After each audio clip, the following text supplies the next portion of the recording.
Estoy aquí en Harmony, Pensilvania, fuera de una pequeña cabaña donde José y Emma Smith tuvieron su primer hogar como matrimonio.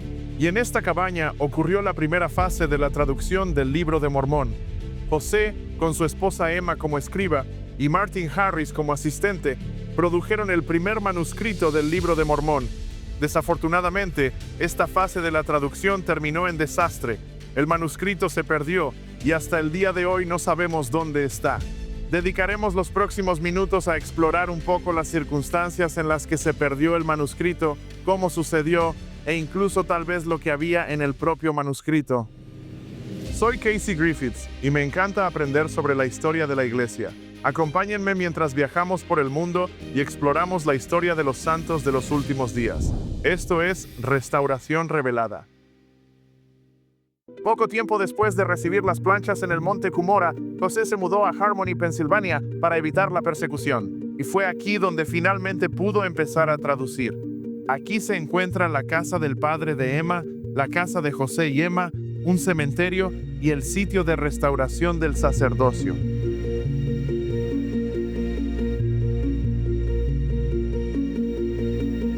José Smith y sus escribas, principalmente Martin Harris, tradujeron durante varios meses hasta que lograron un manuscrito de tamaño notable. Aunque normalmente nos referimos a él como las 116 páginas, investigaciones recientes sugieren que eran muchas más. Sabían que tendrían que hacer un alto porque Emma Smith daría a luz a su primer hijo. Así que, sabiendo que iban a detenerse, Martin Harris le preguntó a José Smith si podía llevar el manuscrito a su casa en Palmyra, Nueva York. Martin había sacrificado mucho para traducir. Era un agricultor exitoso, pero no había asistido a la temporada de siembra. También se perdió la boda de su hija. Necesitaba demostrarle a su familia que no había sido en vano. José Smith estaba sumamente preocupado al respecto. Según su propia historia, preguntó al Señor 2 veces, y se le dijo que no las 2 veces.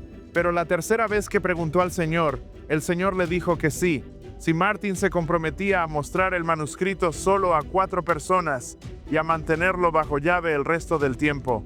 Entonces, con gran aprensión, José Smith observó a Martin Harris alejarse por el camino con el manuscrito, sin saber lo que sucedería.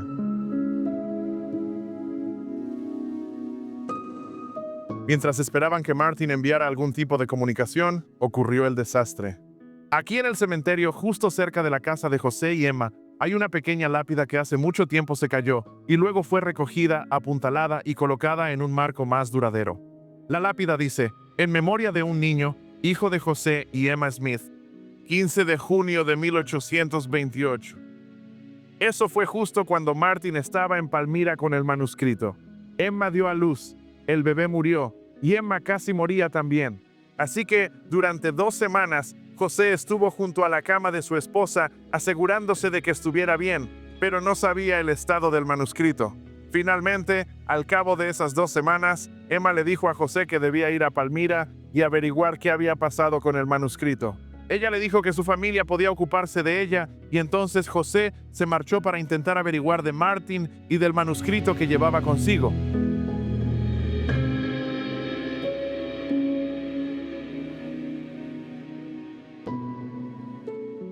José entonces viajó hacia el norte de regreso a Palmyra, donde su familia vivía cerca de Martin Harris. Ahora estamos en la granja de la familia Smith, donde años antes José había visto a Dios Padre y a Jesucristo, así como al ángel Moroni.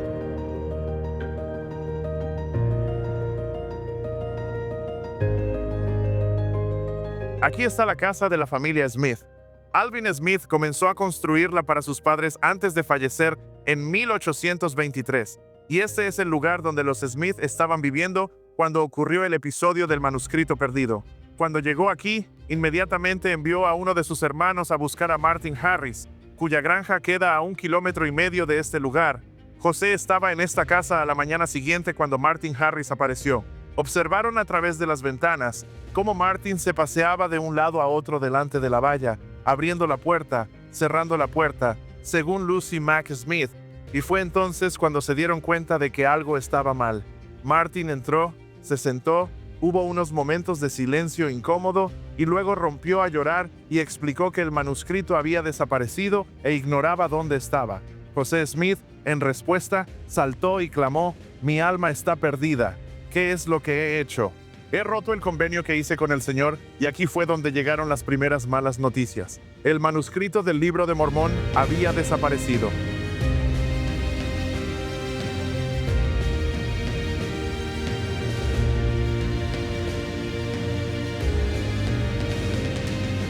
Eventualmente, José Smith comenzaría un segundo intento de traducir el Libro de Mormón, esta vez con Oliver Cowdery como escriba, y el resto es historia. Excepto por un detalle. ¿Qué pasó con el manuscrito perdido? Estamos de vuelta en Utah, en la sede de Scripture Central. Nos reuniremos con Don Bradley, quien ha realizado una extensa investigación sobre el manuscrito perdido. Algo de esto les sorprenderá. Don, gracias por estar aquí con nosotros. Hoy hablaremos de un tema único, el manuscrito perdido del Libro de Mormón. Te llamamos porque escribiste un libro llamado The Lost 116 Pages, Reconstructing the Book of Mormon's Missing Stories. ¿Alguna idea de lo que pasó con el manuscrito? ¿Nos puedes dar una pista? Sospechó inicialmente que su mujer, Lucy Harris, se había llevado el manuscrito. Él nunca pensó, basándose en sus relatos, que ella lo quemara. Pensó que ella lo había escondido o se lo había dado a otra persona. En realidad, pasaron algunos años hasta que se convenció que ella no lo tomó. ¿Y por qué? Martin le dijo a su hijo en repetidas ocasiones que en su lecho de muerte, Lucy Harris negó haber estado involucrada en el robo del manuscrito y no sabía dónde estaba el manuscrito. Y hay una cosa que sabemos sobre Lucy Harris.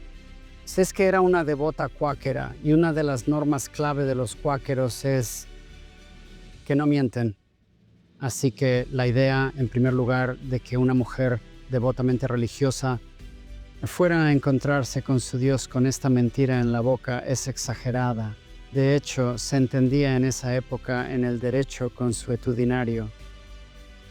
Y que si alguien daba un testimonio en su lecho de muerte, se consideraba un testimonio de mucho peso, legalmente admisible, porque la idea era que la gente no mentiría en su lecho de muerte cuando iban a encontrarse con Dios.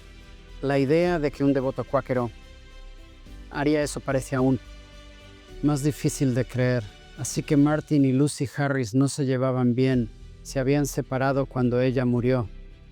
Martin Harris no tenía una visión optimista de Lucy Harris, pero la conocía lo suficiente como para saber que era muy devota.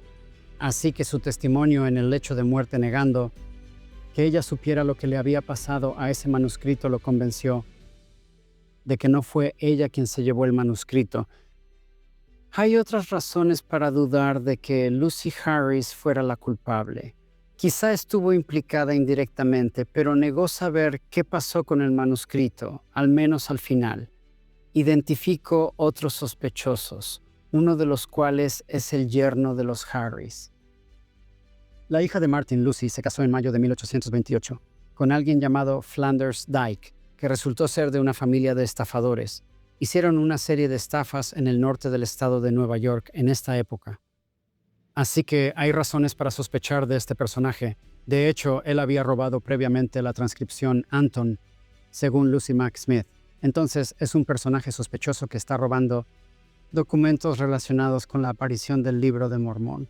¿Por qué no las páginas perdidas? También hay buscadores de tesoros que sentían que tenían derecho a las planchas de oro y habían tratado de robarlas. También son sospechosos aquí. Intentaron robar las planchas. ¿Por qué no robar el manuscrito que se produjo a partir de ellas? ¿Sobrevivió el manuscrito? ¿Sobrevivió mucho tiempo? ¿Fue destruido en algún momento?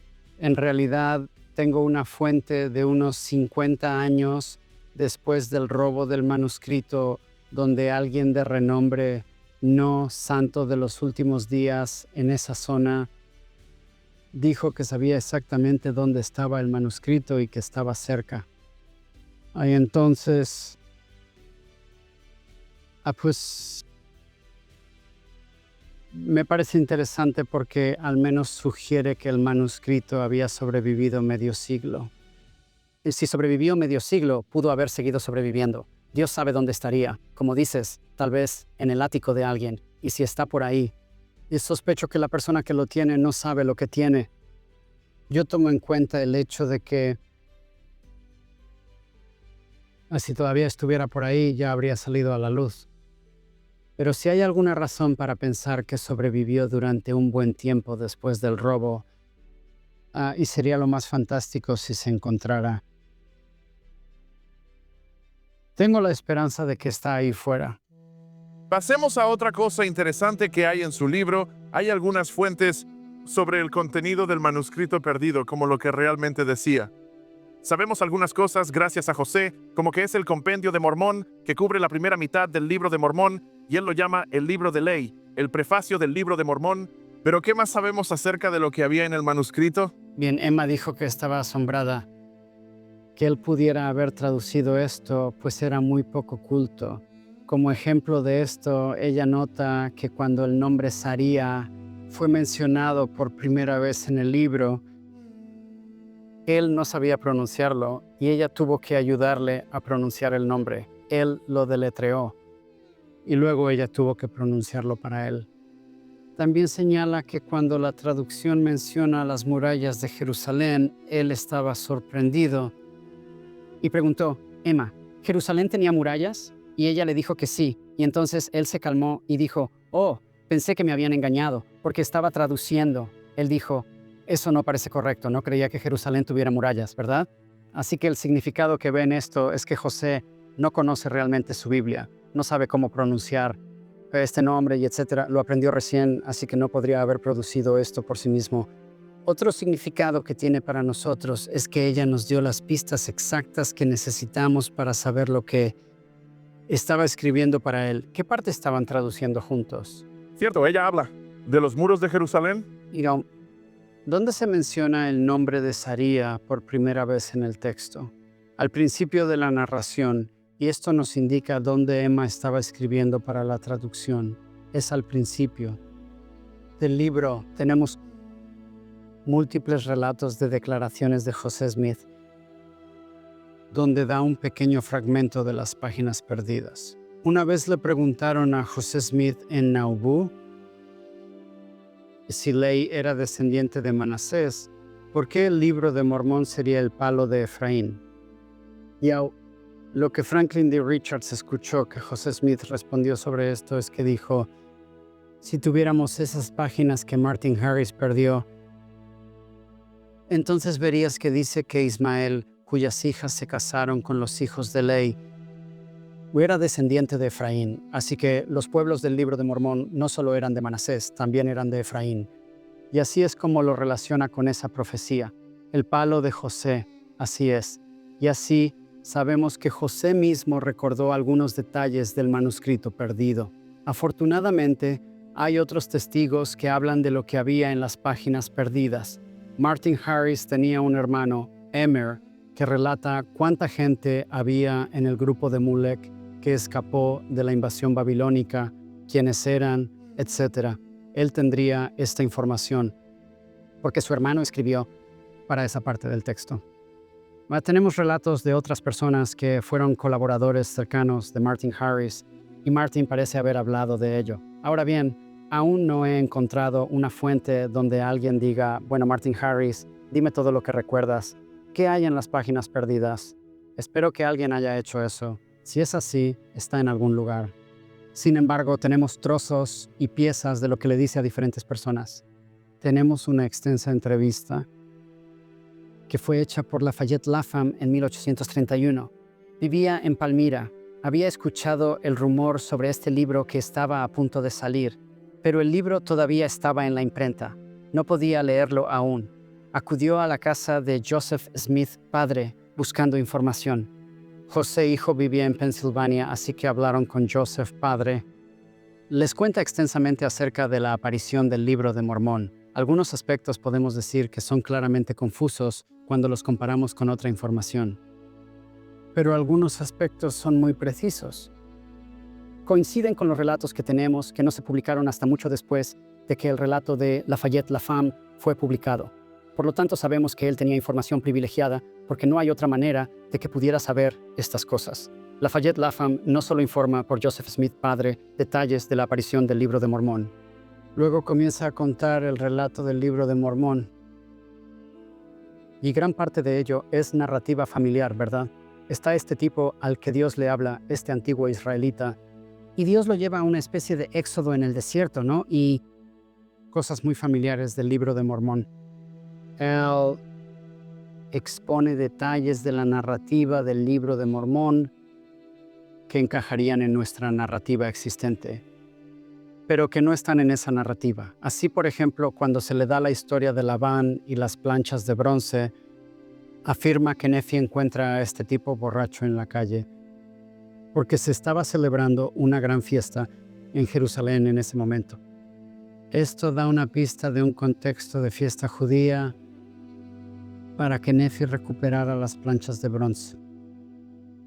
El texto del Libro de Mormón que tenemos, en las planchas menores no dice que había una fiesta, pero dice cosas que en realidad, cuando se piensa en ello, son consistentes con eso, ¿verdad? Por ejemplo, Labán había estado de noche entre los ancianos de los judíos, pero está borracho. Estos son compañeros de copas de alto perfil, si eso es todo lo que es, ¿cierto? Lleva una armadura. Está demasiado vestido para salir a beber, ¿no? Esto sugiere más una ocasión ceremonial y para su borrachera con los ancianos de los judíos en lugar de una simple juerga, ¿verdad? Por lo tanto, hay cosas en nuestro texto que encajarían con un contexto festivo, a pesar de que no especifica un contexto festivo. Supongo que contaré otra historia. Una pregunta que los estudiosos han planteado mucho. Sobre en el Libro de Mormón, han notado que el Libro de Mormón plantea ciertas preguntas que no responden su texto, y una de ellas es sobre los intérpretes. Entonces sabemos que los intérpretes jareditas fueron dados primero al hermano de Jared. Se nos da esa narración en detalle. Sabemos que más tarde son usados por los reyes nefitas, pero no se nos dice en ninguna parte del libro cómo los nefitas obtuvieron los intérpretes. Otra pregunta que olvidé mencionar y que los eruditos han planteado es, ¿por qué no usan la liaona más tarde en la historia nefita? Solo la usan al principio. Hay una omisión flagrante en la narración, ¿verdad? Resulta que Lafayette Lafam, reportando lo que escucha de Joseph Smith padre, da una narración de cómo los nefitas consiguieron los intérpretes jareditas. Lafayette Latham nunca fue un santo de los últimos días. No parece haber leído nunca el Libro de Mormón. ¿Cómo se le habría ocurrido llegar a una narración que responde a una pregunta que el Libro de Mormón plantea pero nunca responde y que los eruditos han notado? No parece probable que de alguna manera se tropezara con tal narración por su cuenta. La historia que le contó Joseph Smith padre es que en algún momento después de que están en el Nuevo Mundo, van en una especie de éxodo y tienen un tabernáculo como un templo portátil. Yo creo que él está hablando del éxodo de Mosía, de la tierra de Nefi a la tierra de Zaraemla. Menciona que son guiados en este éxodo por la liaona y ésta lo guía a un objeto. Él no sabe lo que es, ni para qué sirve, ni cómo usarlo. Y así lo toma en sus manos y lo lleva al tabernáculo. Y le pregunta al Señor, ¿qué hago con esto? Y la voz del Señor le habla. Me lo imagino desde detrás del velo del lugar santísimo, donde se entendía que residía la presencia del Señor. La voz del Señor le habla y le pregunta, ¿qué tienes en la mano? Y el hombre responde que no lo sabía, pero había ido a preguntar. Está dialogando en el templo con el Señor, presumiblemente a través del velo, y el Señor le dice, ponlo sobre tu rostro y cubre tu cara con una piel de animal. Y al hacerlo puede ver cualquier cosa, encontró los intérpretes. Entonces, esta es la explicación dada por Joseph Smith, padre, de cómo los nefitas obtuvieron los intérpretes jareditas. Luego, dice que una vez que usaron los intérpretes, la liaona dejó de funcionar. Esto explicaría por qué dejaron de usar la liaona y cómo consiguieron los intérpretes.